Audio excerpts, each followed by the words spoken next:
15 janvier 2021. En manchette, la campagne de vaccination régionale se poursuit.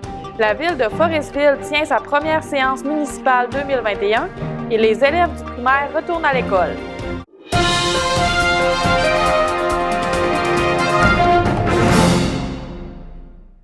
La campagne de vaccination régionale s'est poursuivie la semaine dernière alors que tous les résidents des centres d'hébergement en soins de longue durée de la Haute-Côte-Nord ont été vaccinés selon le CIS de la Côte-Nord. Parallèlement, des travailleurs de la santé et des médecins jugés prioritaires de la Haute-Côte-Nord ont été invités à se faire vacciner contre la COVID-19 à l'hôpital de Baie-Comeau depuis le 7 janvier. Le 7 janvier était aussi la première journée de vaccination à l'hôpital de Baie-Comeau pour le personnel des CHSLD, certains proches aidants, médecins et personnel du CIS qui donnent des soins directs aux usagers. En date du 14 janvier, plus de 2000 doses de vaccins contre la COVID-19 ont été administrées dans la région de la Côte-Nord. La ville de Forestville a tenu sa première séance municipale de l'année 2021 le 12 janvier dernier. Parmi les points importants, on retrouvait l'embauche de M. Jean-Michel Cata à titre de directeur du développement économique après un processus de sélection rigoureux.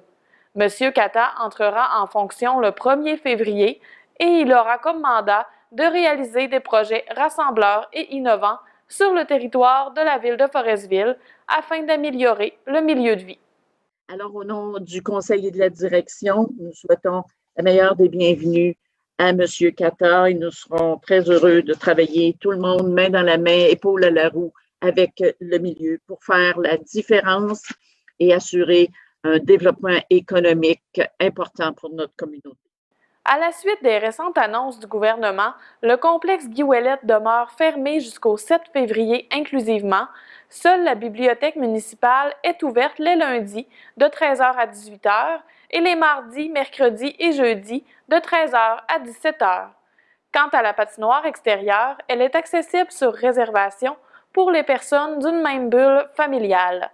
Pour connaître la procédure et les heures d'ouverture, il faut contacter le service des loisirs au 88 587 44 81.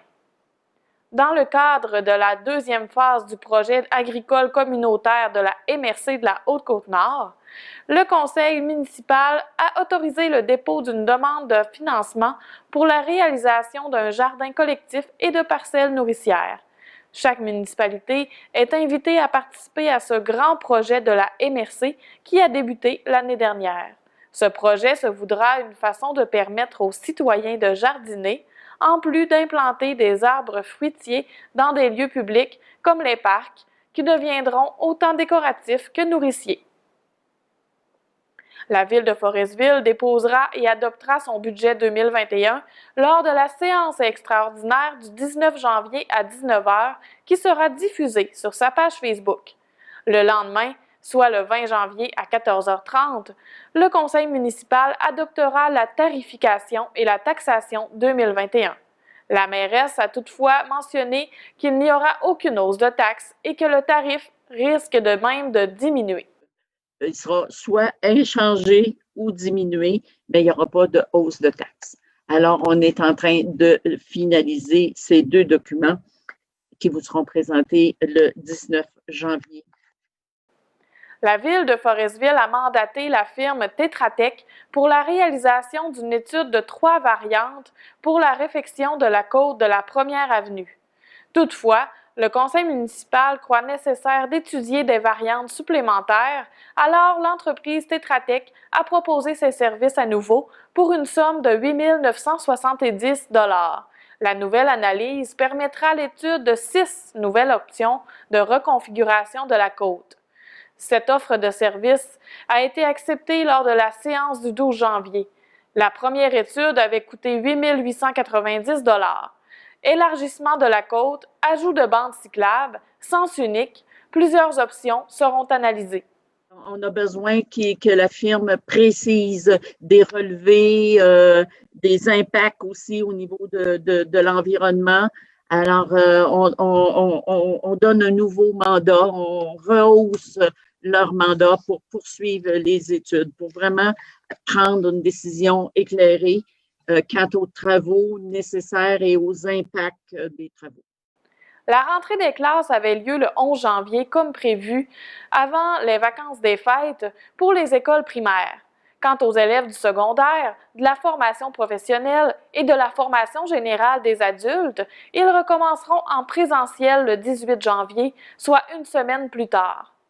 Les étudiants de l'école Saint-Luc de Forestville ont toutefois dû adopter de nouvelles mesures afin de retrouver leurs enseignants et leurs amis.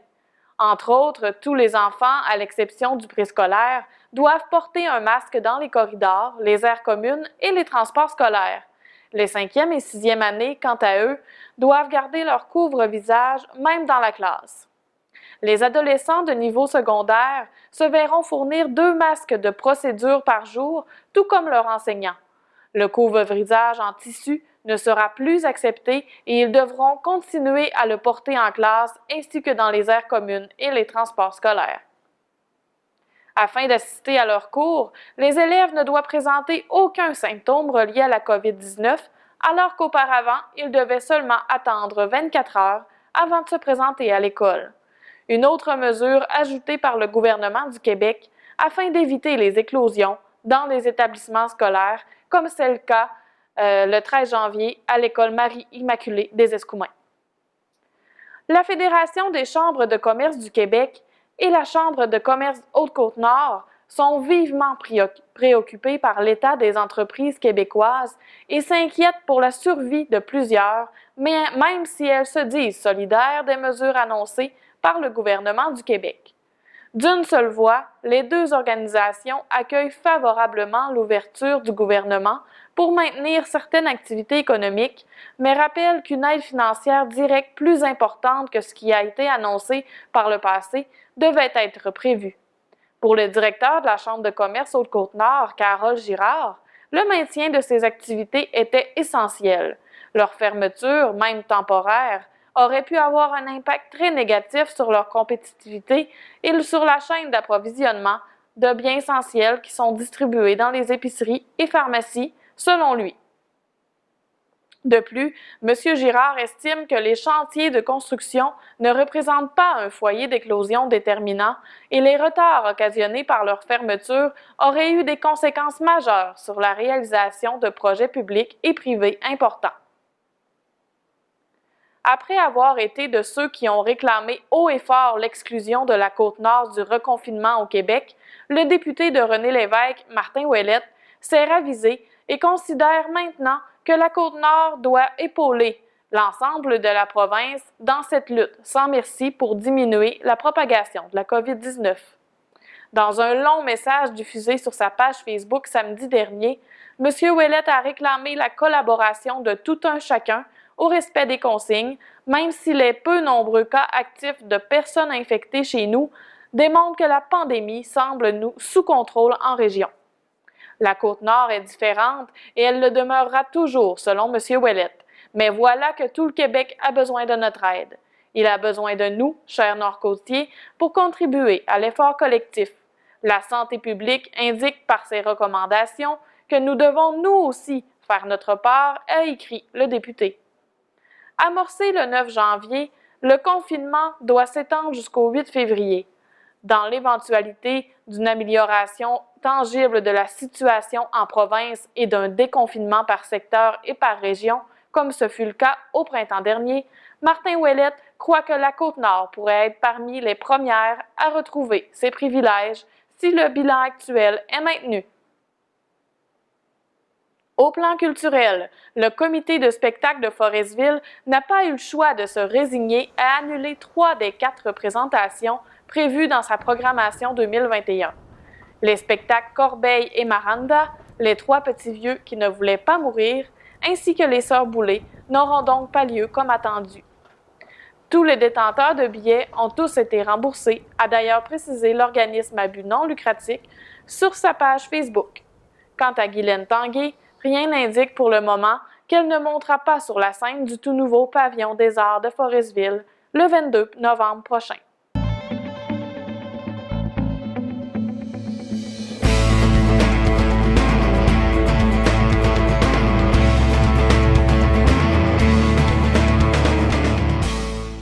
Dans le monde du sport, l'Académie de danse de Forestville s'est adaptée aux nouvelles mesures de confinement lancées par le premier ministre Legault jusqu'au 8 février. Les élèves peuvent continuer de suivre leurs cours grâce à la plateforme numérique Zoom. Au lieu de se déplacer au local de l'Académie situé au complexe Guy-Ouellet, les danseurs se réunissent devant leur écran respectif pour apprendre leur chorégraphie et leçons de danse. L'événement porte ouverte sur les sentiers de motoneige organisé par la Fédération des clubs de motoneigistes du Québec a été repoussé cette année en raison des mesures reliées à la COVID-19 ainsi que le manque de neige. L'activité était prévue pour les 16 et 17 janvier, mais elle se déroulera plutôt lors de la fin de semaine des 27 et 28 février. Rappelons que l'objectif de l'événement est de transmettre la passion de la motoneige à des amis ou des proches en leur permettant de circuler dans les sentiers fédérés de façon tout à fait gratuite. Le respect de la bulle familiale n'étant pas favorable à l'activité, la Fédération a préféré la repousser à plus tard. Les personnes intéressées à participer à l'événement doivent se procurer un droit d'accès sur le site web de la Fédération des clubs de motoneigistes du Québec.